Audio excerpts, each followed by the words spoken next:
السلام عليكم متتبعي أخبار الرياضة وأخبار الشان على اليوتيوب. جبنا لكم أخبار اليوم عن مباراة النصف النهائي بين المنتخب الجزائري ومنتخب النيجر، اللذان لم يستقبلان أي هدف في شباكهما. يعني المنتخب الجزائري حافظ على نظافة شباكه لحد الساعة، ومنتخب النيجر أيضا حافظ على نظافة شباكه لحد الساعة.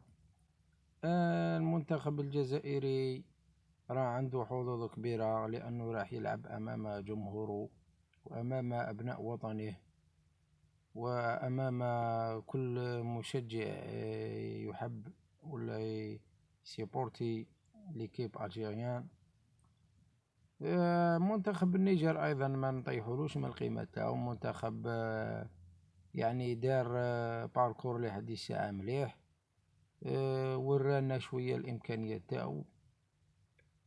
ماهيش زعما منتخب قوي، ولكن ربما حظوظ، ربما لحد الساعة الحظ راه معاه، راه محافظ على الشباك تاعو. على بالنا بلي البطولة تاع الجزائر راهي أحسن من البطولة تاع النيجر، ولكن ماهيش معيار زعما البطولة كيما هذه بطولة تاع الشان للمحليين، راه فيها سيركوي آخر.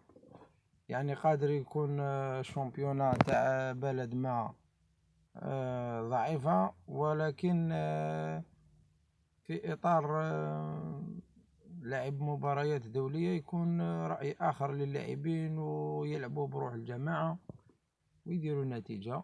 احنا اليوم نتمناو الفوز للمنتخب الجزائري. 1 2 3 فيفا لاجيري، 1 2 3 فيفا لاجيري. ان شاء الله نربحوا النيجر اليوم 3-0 ونروحوا لافينال ونديو لاكوب ان شاء الله. هذه هي لا بروشان، ان شاء الله نديروا لكم فيديو مورا الماتش ان شاء الله، ونكونوا فائزين ب3-0. اتوس.